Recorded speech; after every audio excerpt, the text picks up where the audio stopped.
জান্নাত আল্লাহর পক্ষ থেকে মুমিনদের জন্য এমন একটি নেয়ামত যা কোনো চক্ষু কখনো দেখেনি, কোনো কান কখনো শ্রবণ করেনি, এমনকি কোনো মানুষের পক্ষে কল্পনা করাও সম্ভব হবে না।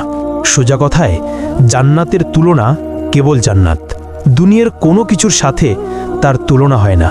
এই ভিডিওতে আমরা কোরআনের আলোকে সেই জান্নাতের বর্ণনা শুনব, যার দৃশ্যগুলো শক্তিশালী এআই দ্বারা তৈরি, যা কেবল বোঝার সুবিধার্থে প্রতীকী রূপে ব্যবহার করা হবে।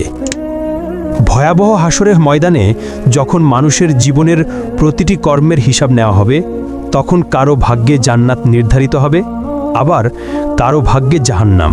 এবার কল্পনা করুন, আল্লাহর রহমতে আপনি সেই সৌভাগ্যবান বান্দাদের একজন যাদের জান্নাত নসিব হয়েছে।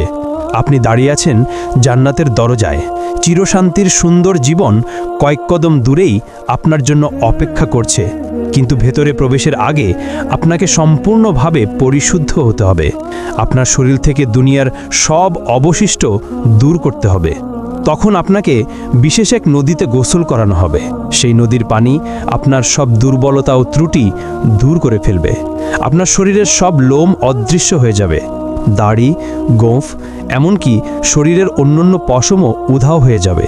ফলে আপনি হবেন ৩৩ বছরের টকবগে সুদর্শন মানুষ। কিন্তু এখনও আপনি পুরোপুরি প্রস্তুত নন, আরও কিছু ধাপ বাকি আছে। অতঃপর আপনার জন্য প্রস্তুত করা বিশেষ এক ঝর্ণা থেকে আপনি পানি পান করবেন। এতে আপনি হবেন সম্পূর্ণ পবিত্র, ভিতর থেকে এবং বাহির থেকে পুরোপুরি জান্নাতের জন্য প্রস্তুত। তারপর আপনি দাঁড়াবেন সেই ফেরেশতার সামনে, যার দায়িত্ব হলো আপনার জন্য দরজা খুলে দেওয়া। তার নাম হলো রিদওয়ান। যাই হোক, জান্নাতের দরজার কথা বলতে গেলে জান্নাতের মোট ৮টি দরজা রয়েছে। প্রতিটি দরজা দিয়ে মানুষ জান্নাতে প্রবেশ করবে ভিন্ন ভিন্ন আমলের ভিত্তিতে। আপনি কোন দরজাতে প্রবেশ করবেন তা নির্ভর করবে আপনার আমল ও এই দুনিয়ায় তুমি কেমন জীবন কাটালে তার উপর। জান্নাতের প্রতিটি দরজার আলাদা আলাদা নাম রয়েছে, তবে সবগুলোর উপরে একই বাক্য লেখা, লা ইলাহা ইল্লাল্লাহু মুহাম্মাদুর রাসূলুল্লাহ। যারা দুনিয়াতে নিয়মিত নামাজ আদায় করেছে তারা প্রবেশ করবে সালাত নামক দরজা দিয়ে। আর দ্বিতীয় দরজা রাইয়ান, যারা রোজা রেখেছে এই দরজা তাদের জন্য। তৃতীয় দরজা হলো সাদাকা দরজা, যারা সবসময় অল্প হলেও দান করেছে এই দরজা তাদের জন্য। চতুর্থ দরজা হলো জিহাদ দরজা, যারা আল্লাহর পথে সংগ্রাম করেছে তাদের জন্য এই দরজা। পঞ্চম দরজা হলো হজ দরজা, যারা মক্কায় গিয়ে হজ আদায় করেছে তাদের জন্য। ষষ্ঠ দরজা হলো কাজিমুল গাইজ দরজা, যারা সবচেয়ে কঠিন মুহূর্তেও নিজেদের রাগ নিয়ন্ত্রণ করেছে এই দরজা কেবল তাদের জন্য। সপ্তম দরজা হলো আমান দরজা, যারা হিসাব নিকাশ ছাড়াই জান্নাতে প্রবেশ করবে এই দরজা তাদের জন্য। আর অষ্টম দরজা হলো জিকির দরজা, যাদের হৃদয় সর্বদা আল্লাহকে স্মরণ করেছে এই দরজা তাদের জন্য। যখন জান্নাতীরা দাঁড়িয়ে থাকবে তাদের নিজ নিজ দরজার সামনে, তখন জান্নাতের দরজা খুলতে শুরু করবে।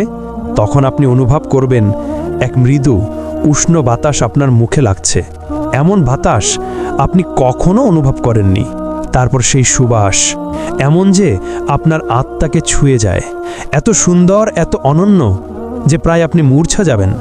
দুনিয়ার সবচেয়ে উৎকৃষ্ট সুগন্ধিও তার সাথে তুলনা করা যায় না। সব ব্যথা, অনুশোচনা আর দুঃখ আপনার ভেতর থেকে মুছে ফেলা হবে। বাকি থাকবে কেবল সুন্দরতম অনুভূতি, যাতে আপনি জান্নাতের নিয়ামত পূর্ণভাবে উপভোগ করতে পারেন। অবশেষে আপনি প্রবেশ করলেন জান্নাতে। কি শান্তি! আপনার জন্য সেখানে আছে জীবন, যার কখনো শেষ হবে না। আপনার জন্য আছে স্বাস্থ্য, ফলে আর কখনো অসুস্থ হবেন না। আপনার জন্য আছে যৌবন, ফলে আর কখনো বুড়ো হবেন না। আপনার জন্য আছে সুখ, ফলে আর কখনো দুঃখ পাবেন না। আপনি জান্নাতে প্রবেশ করতেই ফেরেশতারা আপনাকে স্বাগত জানাবে আর বলবে, আল্লাহর পক্ষ থেকে তোমার উপর শান্তি বর্ষিত হোক, স্বাগতম, এখানে চিরকাল থাকো। প্রথমে আপনাকে দেওয়া হবে প্রাসাদ, বাগান ও পুকুর সহ। তারপর আপনার হৃদয় যা চায় তাই আপনাকে দেওয়া হবে, একটিও বাদ যাবে না। হ্যাঁ বন্ধু, এটাই জান্নাত, এমন এক জায়গা যেখানে নেই কোনো দুঃখ, নেই কোনো ভয়, নেই বার্ধক্য, নেই ব্যথা। এমন এক জায়গা যেখানে রয়েছে সব সৌন্দর্য যা আপনি জানেন এবং জানেন না। আপনি বসবাস করবেন এমন ঘরে যা তৈরি হয়েছে সোনা ও রূপার ইট দিয়ে। মরক্কা হিসেবে ব্যবহার হয়েছে মিশক, কঙ্কর হলো মুক্তা ও রুবি এবং মাটি হলো জাফরানের। আপনি ফিরে এসেছেন সেই জায়গায় যেখানে আপনার সৃষ্টি হয়েছিল প্রথমবার। অতঃপর ফেরেশতারা আপনার সাথে কথা বলবে। তারা জিজ্ঞেস করবে, সবে তুমি জান্নাতে প্রবেশ করেছো, এখন বলো তুমি কি চাও?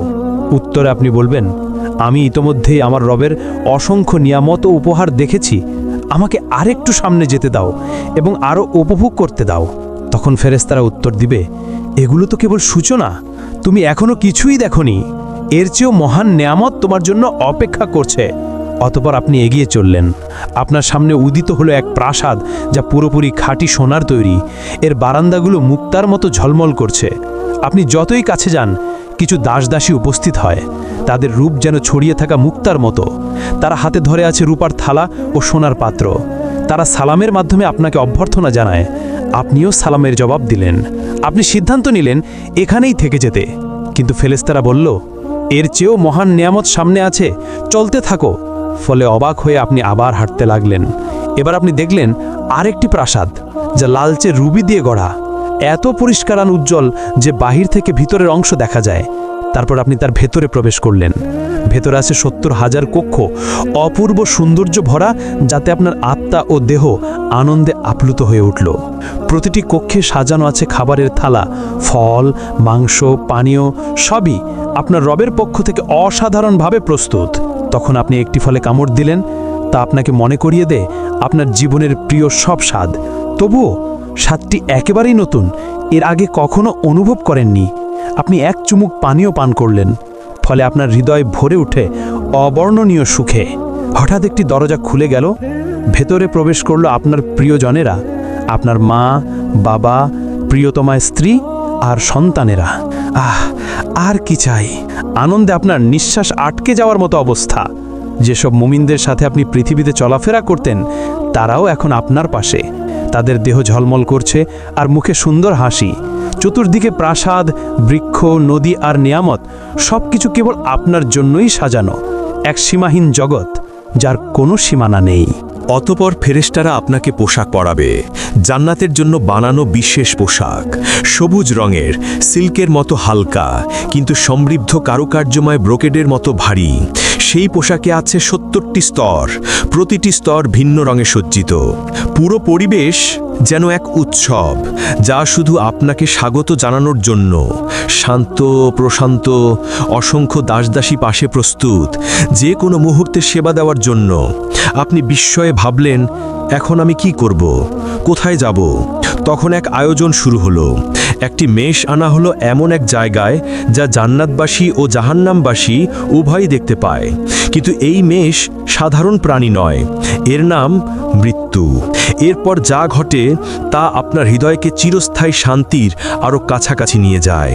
একটি ঘোষণা শোনা যায়, হে জান্নাতবাসীগণ, তোমরা জানো এটি কে? তখন জান্নাতবাসীরা মাথা তোলে এবং বলে, হ্যাঁ, এটি মৃত্যু। অতঃপর আবার ঘোষণা হয়, হে জাহান্নামবাসীগণ, তোমরা জানো এটি কে? তখন জাহান্নামবাসীরাও মাথা তোলে এবং বলে, হ্যাঁ, এটি মৃত্যু। এরপর একজন ফেরেশতা সেই মেষকে কোরবানি করল, ফলে মৃত্যুর মৃত্যু হলো এবং ঘোষণা দেওয়া হলো, হে জান্নাতবাসীগণ, তোমরা এখন চিরকাল বাঁচবে, তোমাদের আর মৃত্যু নেই। হে জাহান্নামবাসীগণ, তোমরাও চিরকাল থাকবে, তোমাদের জন্য আর মৃত্যু নেই। হ্যাঁ বন্ধু, এখন আর মৃত্যু নেই। আপনি আর কখনো অসুস্থ হবেন না, আপনি চিরকাল বাঁচবেন, আপনার আর মৃত্যু নেই। জান্নাতবাসীদের জন্য এটাই হলো চিরন্তন আনন্দ, শান্তি ও নিয়ামতের সময়। যদি আপনি এই জীবনে বিবাহিত হন এবং উভয়ই জান্নাতে প্রবেশ করেন, তাহলে আপনাদের বন্ধন আবার ফিরিয়ে দেওয়া হবে, কিন্তু এবার আর কখনো আলাদা হতে হবে না। যেই স্বামী বা স্ত্রী জান্নাতে উচ্চ মর্যাদা পাবে, অন্যজনকেও সেই স্তরে তুলে দেওয়া হবে। সেখানে থাকবে না কোনো ঝগড়া, না হৃদয় ভাঙা, না বিশ্বাসঘাতকতা। থাকবে শুধু খাঁটি ভালোবাসা, যা প্রতি মুহূর্তে আরও গভীর হবে। স্ত্রী ও স্বামী সময়ের সাথে আরও সুন্দর হয়ে উঠবে। একজন বাইরে থেকে ফিরে এলে অন্যজন তাকে দেখবে আগের চেয়েও সুন্দর রূপে, এবং উভয়ই একই কথা বলবে, তুমি আগের চেয়ে আরও সুন্দর লাগছো। নারীরা এতটাই সুন্দর হবে যে তারা দুনিয়ার সবচেয়ে অপূর্ব নারীদেরও ছাড়িয়ে যাবে তাদের স্বামীদের জন্য। কিন্তু যদি আপনি বিবাহিত না হন বা স্বামীর সাথে কখনো শান্তি না পান, তাহলে আল্লাহ আপনাকে দিবেন তার থেকেও উত্তম সঙ্গী, যিনি শুধু আপনার জন্য সৃষ্ট, এতটাই সুন্দর যা আপনি কখনো কল্পনাও করেননি। আপনি যখন তার চোখের দিকে তাকাবেন, আপনার হৃদয় মনে করবে এই মুহূর্তের জন্যেই সে সৃষ্ট। আপনি তার হাত ধরবেন এবং একসাথে হাঁটবেন চিরন্তন জীবনে স্বামী স্ত্রী হয়ে। জান্নাত